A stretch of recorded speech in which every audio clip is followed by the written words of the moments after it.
యూతుకు రాసినటువంటి పత్రిక 2వ అధ్యాయం మనం చూసినప్పుడు తీతులకు ಬರೆದ పత్రిక 2ನೇ అధ్యాయದಲ್ಲಿ మంచి ఉపదేశం చేయవారై ఉండవలనని బోధించుము అన్నాడు. ನೀನು ಅವರಿಗೆ ಒಳ್ಳೆ ಉಪದೇಶ ಮಾಡುವವರು ಆಗಿರಬೇಕಂತೇಳಿ ನೀನು ಅವರಿಗೆ ಬೋಧಿಸು ಅಂತ ಹೇಳ್ತಾ ಇದ್ದಾನೆ. కాబట్టి ఎవరికి చెప్పాడు ఇది? ಯಾರಿಗೆ ಹೇಳ್ತಾ ಇದ್ದಾನೆ ಇದನ್ನ? స్త్రీలకు చెప్పాడు. ಸ್ತ್ರೀಯರಿಗೆ ಹೇಳ್ತಾ ಇದ್ದಾನೆ. కాబట్టి దీన్ని చాలుగా తీసుకుని ಇದನ್ನ అవకాశವನ್ನಾಗಿ ತೆಗೆದುಕೊಂಡು ఇంకో స్త్రీలను మంచి ఉపదేశం చేయవారై ఉండాలని బోధించుమని అన్నాడు కదా. ದೇವಭಕ್ತರಿಗೆ ಯೋಗ್ಯವಾದ ನಡತೆಯುಳ್ಳವರು ಸಂಬೋಧನೆ ಹೇಳುವವರು ಆಗಿರಬೇಕಂತ ಬೋಧಿಸು ಅಂತ ಹೇಳ್ಬಿಟ್ಟು ಹೇಳ್ತಾ ಇದ್ದಾನಲ್ವ ಇಲ್ಲಿ. ಸಾಹಸಿಂచి ఉపదేశకులుగా ఉండడానికి కొందరు ఇష్టపಡ್ತಾರೆ. ಇದನ್ನ ಸಾಹಸ ಮಾಡಿ ಇದನ್ನ ಅನುಕೂಲ ಮಾಡಿಕೊಂಡು ಉಪದೇಶಗಳಾಗಿರೋದಕ್ಕೆ ಕೆಲವು ಜನರು ಮುಂದಾಗ್ತಾ ಇದ್ದಾರೆ. ಸಂದರ್ಭವನ್ನು మనం ಜಾಗ್ರತೆగా పరిశీలన చేయగలిగితే ಇಲ್ಲಿ ಸಂದರ್ಭವನ್ನ ನಾವು ಬಹು ಜಾಗೃತಿಯಿಂದ ನಾವು ಪರಿಶೀಲನೆ ಮಾಡೋದಾದ್ರೆ ఇదిగో 2వ వచనం నుండి మనకి ఇలా రాయబడింది. 2ನೇ ವಚನದಲ್ಲಿ ನಮ್ಗೆ ಈ ರೀತಿಯಾಗಿ ಬರೆಯಲ್ಪಟ್ಟಿದೆ. యాలయనగా వృద్ధులు మితానుభవములు మహనీయులు స్వస్థబుద్ధి విశ్వాಸ ప్రేమ సహనం లేని లోపం లేని వారై ఉండవలని ನೀವು. ಹೇಗೆಂದರೆ ವೃದ್ಧರು, ಮದ್ಯಾಸಕ್ತಿ ಇಲ್ಲದವರು, ಗೌರವವುಳ್ಳವರು, ಜಿತೇಂದ್ರಿಯರು, ನಂಬಿಕೆ, ಪ್ರೀತಿ, ತಾಳ್ಮೆ ಇವುಗಳಲ್ಲಿ ಸ್ವಸ್ಥರು ಆಗಿರಬೇಕೆಂದು ಬೋಧಿಸು. 2వ వచనంలో వృద్ధుల గురించి, 2ನೇ ವಚನದಲ್ಲಿ ವೃದ್ಧರ ಕುರಿತಾಗಿ, 3 నుంచి 5 వచనాల్లో 3ರಿಂದ 5ನೇ ವಚನದವರೆಗೆ వృద్ధ స్త్రీల గురించి చెప్పాడు. ವೃದ್ಧ ಸ್ತ್ರೀಯರ ಬಗ್ಗೆ ಹೇಳ್ತಾ ಇದ್ದಾರೆ. వృద్ధ స్త్రీలు ఏం చేయాలి? 3 నుంచి 5 వచనాలు. ಅಂದ್ರೆ 3ನೇ ವಚನದಿಂದ 5ನೇ ವಚನದವರೆಗೆ ವೃದ್ಧ ಸ್ತ್ರೀಯರು ಏನ್ ಮಾಡಬೇಕು ಅನ್ನುವಂಥದ್ದನ್ನ ఏం చేయకూడదు, ఏం చేయాలి, ಏನ್ ಮಾಡಬೇಕು, ಏನ್ ಮಾಡಬಾರದು ಅನ್ನುವಂಥದ್ದನ್ನ ಹೇಳ್ತಾ ಇದ್ದಾರೆ. సంఘములో ఉండేటువంటి వృద్ధ స్త్రీలు చేయాల్సింది ఏంటి, చేయకూడదు ఏంటి? ಸಭೆಯಲ್ಲಿರುವಂತಹ ವೃದ್ಧ ಸ್ತ್ರೀಯರು ಮಾಡಬೇಕಾದದ್ದೇನು, ಮಾಡಬಾರದಂತಹದ್ದು ಏನು? ಇದು ఒకటే. ಇಗೋ ಒಂದನೇದಾಗಿ వృద్ధ స్త్రీలు కొండెకత్తులుగా ఉండకూడదు. ವೃದ್ಧ ಸ್ತ್ರೀಯರು ಚಾಡಿ ಹೇಳುವವರು ಆಗಿರಬಾರದು. మిగిలిన మద్యపానాసక్తులుగా ఉండకూడదు. ಮದ್ಯಕ್ಕೆ ಗುಲಾಮವಾಗಿರಬಾರದು. ఎలా ఉండాలి? ಹೇಗಿರ್ಬೇಕು? ప్రవర్తన యందు భయభక్తులు గలవారై ఉండాలి. ಅವರ ನಡವಳಿಕೆಗಳಲ್ಲಿ ದೇವಭಕ್ತರಿಗೆ ಯೋಗ್ಯವಾದಂತ ರೀತಿಯಲ್ಲಿ ನಡ್ಕೊಳ್ಳೋರಾಗಿರ್ಬೇಕು. ఎలా ఉండాలి? ಹೇಗಿರ್ಬೇಕು?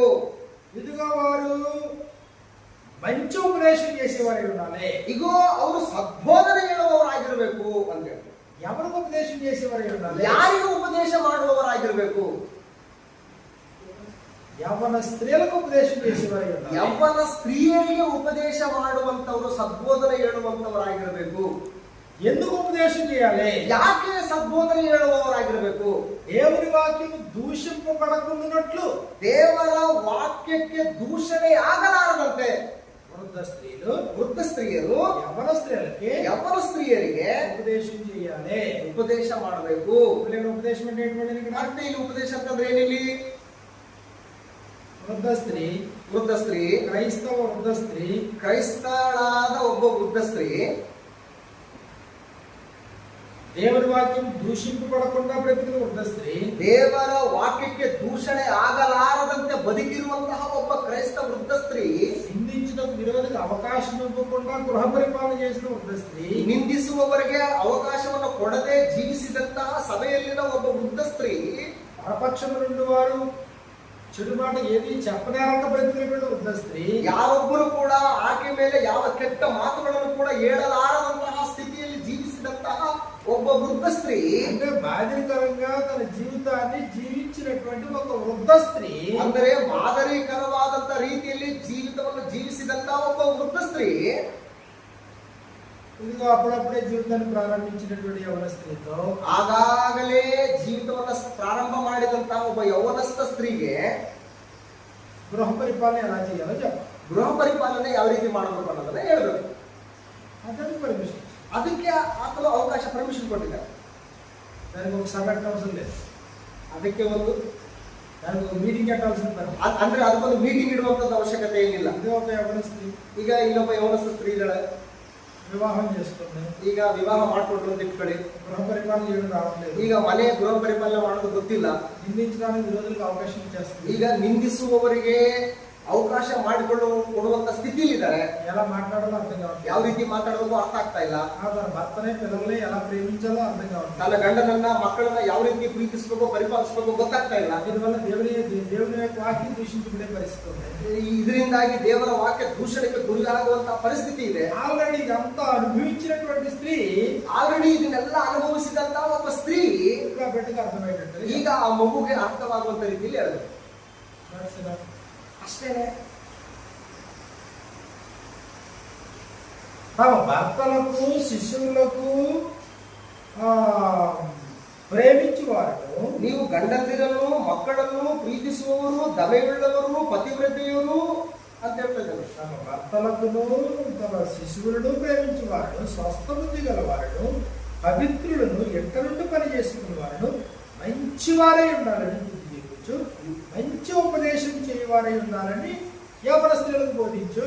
ನೀವು ಗಂಡಂದಿರನ್ನು ಮಕ್ಕಳನ್ನು ಪ್ರೀತಿಸುವವರು ದಮೆಯುಳ್ಳವರು ಪತಿವ್ರತೆಯರು ಮನೆಯಲ್ಲೇ ಕೆಲಸ ಮಾಡುವವರು ಸುಶೀಲೆಯರು ನಿಮ್ಮ ಗಂಡಂದಿರಿಗೆ ಅಧೀನರು ಆಗಿರಬೇಕೆಂದು ಬುದ್ಧಿ ಕಲಿಸುವ ಹಾಗೆ ಬೋಧಿಸು ಅಂತ ಹೇಳ್ತಾರೆ. ఇప్పుడు ఇదంతా ఎవరి సమస్య ఇది? ಅಂದ್ರೆ ಇದೆಲ್ಲ ಯಾವ ಸಮಸ್ಯೆ ಇದು?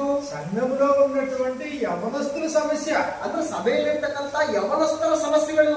పవిత్రతకు ప్రాముఖ్యత ఇవ్వట్లేదు. ಅಂದ್ರೆ ಮೊದಲನೇದಾಗಿ ಪವಿತ್ರತೆಗೆ ಪ್ರಾಧಾನ್ಯತೆ ಕೊಡ್ತಾ ಇಲ್ಲ. ಭರ್ತನ ಪ್ರೇಮಿಸುವ ವಿಷಯದಲ್ಲಿ ನಿರ್ಲಕ್ಷ್ಯ. ಗಂಡನನ್ನ ಪ್ರೀತಿಸುವಂತಹ ವಿಷಯದಲ್ಲಿ ಅವರು ನಿರ್ಲಕ್ಷ್ಯ ತೋರಿಸ್ತಾ ಇದ್ದಾರೆ. పిల్లలు పుట్టిన తర్వాత భర్త ముఖ్యమా పిల్లలు ముఖ్యమా అంటే బ్యాలెన్స్ చేసుకోవడంలో లోపం. ಮಕ್ಕಳು ಹುಟ್ಟಿದ ಮೇಲೆ ಗಂಡ ಇಂಪಾರ್ಟೆಂಟಾ ಮಕ್ಕಳು ಇಂಪಾರ್ಟೆಂಟಾ ಅನ್ನುವಂತ ವಿಷಯದಲ್ಲಿ ಬ್ಯಾಲೆನ್ಸ್ ಮಾಡ್ಕೊಳಕ್ ಆಗ್ತಾ ಇಲ್ಲ. పిల్లలు పుట్టక ముందు భర్త ఇంపార్టెంట్. ಅಂದ್ರೆ ಮಕ್ಕಳು ಹುಟ್ಟೋದಕ್ಕಿಂತ ಮುಂಚೆ ಗಂಡ ಬಹಳ ಇಂಪಾರ್ಟೆಂಟ್ ಆಗಿದ್ದ.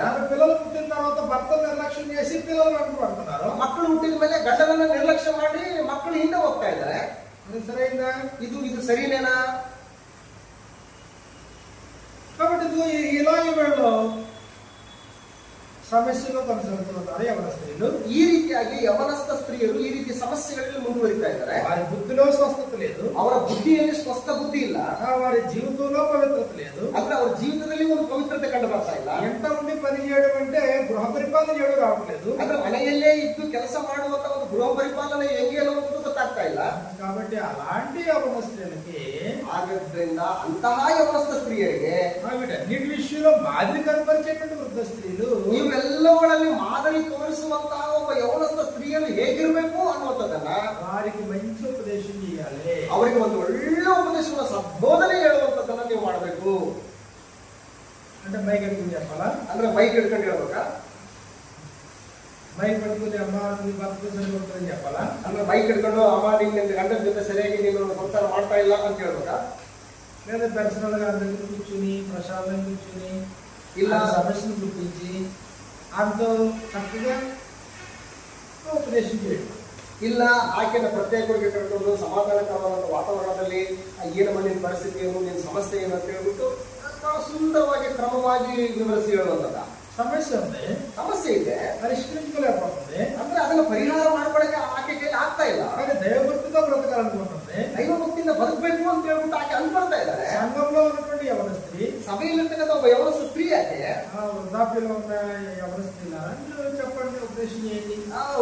ವೃದ್ಧ ಸ್ತ್ರೀಯರೇ, ನೀವು ಯವನಸ್ಥ ಸ್ತ್ರೀಯರಿಗೆ ಉಪದೇಶ ಹೇಳ್ರಿ, ಸಂಬೋಧನೆ ಹೇಳ್ರಿ.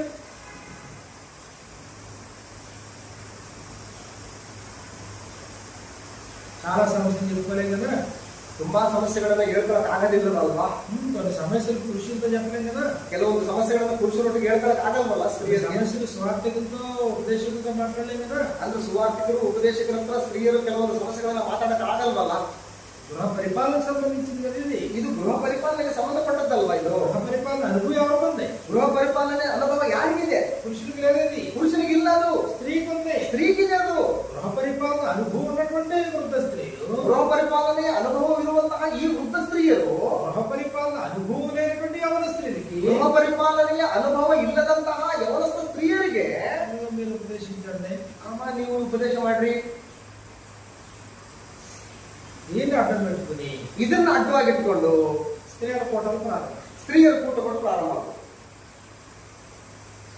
అంటే అదేం లేదు, స్వార్థికుడు స్థానాన్ని భర్తీ చేస్తున్నారు. ಅಂದ್ರೆ ಅಲ್ಲಿ ಏನಿಲ್ಲ, ಸುವಾರ್ತಿಕರ ಸ್ಥಾನವನ್ನ ಅವರು ತುಂಬುತ್ತಾ ಇದ್ದಾರೆ. ఒక ఉపదేశకుడు యొక్క స్థానాన్ని భర్తీ చేస్తున్నారు. ಅಲ್ಲಿ ಉಪದೇಶಕರ ಸ್ಥಾನವನ್ನ ಅವರು ಭರ್ತಿ ಮಾಡ್ತಾ ಇದ್ದಾರೆ. మళ్ళీ అది ఏదేను తోటలో ఉన్న పరిస్థితి కూడా దాన్ని ಅದು ಆಗಲ್ಲ, ಅದು ಮತ್ತೆ ಏದೇನು ತೋಟದಲ್ಲಿರ್ತಕ್ಕಂಥ ಆ ಪರಿಸ್ಥಿತಿಗೆ ಕರ್ಕೊಂಡು ಹೋಗ್ತದೆ. ಅದು స్వార్థికుడు చేసే పని నువ్వు చేసినప్పుడు స్వార్థికుడితో పనే ఉంది. ಅದು ಸುವಾರ್ತಿಕರು ಮಾಡುವಂತ ಕೆಲಸ ನೀನು ಮಾಡ್ತಾ ಇದ್ರೆ ಸುವಾರ್ತಿಕರ ಕೆಲಸ ಇನ್ನೇನಿದೆ ಆಗಲ್ಲ. ఉపదేశకుడు చేసే పని నువ్వు చేస్తే ఇంకా ఉపదేశకుడితో పనే ఉంది. ಉಪದೇಶಕರು ಮಾಡುವಂತ ಕೆಲಸ ನೀನು ಮಾಡ್ತಾ ಇರ್ಬೇಕಾದ್ರೆ ಉಪದೇಶಕರು ಮಾಡಬೇಕಾದಂತ ಕೆಲಸ ಇನ್ನೇನಿದೆ ಆಗತ್ತೆ. ಐವಿಚಾರಣಕರ್ತ ಸಂಘಬದ್ಧ చేసే పని నువ్వు చేస్తే ಸಂಘಬದ್ಧ పనే ఉంది. ಮೇಲ್ವಿಚಾರಣೆಯನ್ನು ನಡೆಸುವಂತ ಸಭಾ ಹಿರಿಯನ ಕೆಲಸವನ್ನ ನೀನ್ ಮಾಡಿದ್ರೆ ಇನ್ನು ಸಭಾ ಹಿರಿಯನು ತಾನು ಮಾಡಬೇಕಾದಂತ ಕೆಲಸ ಇನ್ನೇನಿರ್ತದೆ. చేయాల్సింది ఏంటి తెలుసా? తెలుసా? ನೀನೇನ್ ಮಾಡ್ಬೇಕು ಗೊತ್ತಾ? గృహ పరిపాలన చేయడంలో అనుభవం గడించావు. ನೀನು ಗೃಹ ಪರಿಪಾಲನೆಯನ್ನು ಮಾಡುವುದರಲ್ಲಿ ನೀನು ಅನುಭವನ ಪಡ್ಕೊಂಡಿದೀಯ. గృహ పరిపాలన బాధ్యత దేవుడు స్త్రీకి అప్పగించాడు. ಗೃಹ ಪರಿಪಾಲನೆಯ ಜವಾಬ್ದಾರಿಯನ್ನು ದೇವರು ಸ್ತ್ರೀಗೆ ವಹಿಸಿಕೊಂಡಿದ್ದಾನೆ. అనుభవం కలిగినటువంటి స్త్రీలు, ಅನುಭವವನ್ನು ಹೊಂದಿರತಕ್ಕಂಥ ಸ್ತ್ರೀ ನೀನು. అనుభవం లేని పసిమొక్కలు ఉన్నారు. ಅನುಭವ ಇಲ್ಲದಂತಹ ಹಸು ಯವನಸ್ಥ ಸ್ತ್ರೀಯರಿದ್ದಾರೆ. మాను వెళ్ళి వాళ్ళతో మాట్లాడు, ನೀವು ಹೋಗಿ ಒಂದು ಸ್ವಲ್ಪ ಅವ್ರ ಹತ್ರ ಮಾತಾಡಿ, వారికి మంచి ఉపదేశించి ಅವ್ರಿಗೆ ಒಂದು ಒಳ್ಳೆ ಸದ್ಬೋಧನೆ ಹೇಳಿ ಅಮ್ಮ. గృహ పరిపాలన ఎలా చేసుకోవాలని చెప్తూ ಮನೆ ಗೃಹ ಪರಿಪಾಲನೆ ಹೆಂಗ್ ಮಾಡ್ಕೊಳ್ಬೇಕು ಅನ್ನೋದನ್ನ ಅವ್ರಿಗೆ ಒಂದು ಸ್ವಲ್ಪ ಹೇಳ್ರಮ್ಮ. అదే తీర్పు పత్రికలో చెప్పబడింది. ಅದು ತೀರ್ಥ ಪತ್ರಿಕೆಯಲ್ಲಿ ಹೇಳಲ್ಪಟ್ಟದ್ದು. దేవుని వాక్యం దూషింపబడుతున్నట్టుగా నువ్వు వెళ్ళి మాట్లాడు ఎవరు స్త్రీ. ದೇವರ ವಾಕ್ಯವು ದೂಷಣೆಗೆ ಒಳಗಾಗದೇ ಇರುವಂತ ರೀತಿಯಲ್ಲಿ ನೀನು ಹೋಗಿ ಆ ಯವನಸ್ಥ ಸ್ತ್ರೀಯೊಟ್ಟಿಗೆ ಮಾತಾಡ್ರಿ. అంతేగాని మేము సువార్త కూటం పెడతాం, ಅಷ್ಟೇ ಹೊರತು ನಾವು ಸುವಾರ್ಥ ಕೂಟ ಇಡ್ತೀವಿ, ఆ స్త్రీలందరినీ కూర్చోబెడతాం, ಸ್ತ್ರೀಯರೆಲ್ಲರೂ ಕೂಡ ಕೂಡಿಸ್ತೀವಿ, ఆ స్త్రీలకి స్త్రీలే ఉపదేశిస్తారు, ಆ ಸ್ತ್ರೀಯರಿಗೆ ಸ್ತ್ರೀಯರೇ ಉಪದೇಶ ಮಾಡ್ತಾರೆ, ఆ స్త్రీ సువార్త ప్రకటిస్తుంది, ಆ ಸ್ತ್ರೀ ಸುವಾರ್ಥ ಪ್ರಕಟಿಸ್ತಾಳೆ, ఆ ఇదిగో స్త్రీ ఉపదేశం చేస్తుంది, ಆ ಇವ ಸ್ತ್ರೀ ಉಪದೇಶ ಮಾಡ್ತಾಳೆ. అది బైబిల్ యొక్క ఉద్దేశం కాదు. ಅದು ಬೈಬಲ್ ಉದ್ದೇಶ ಅದಲ್ಲ.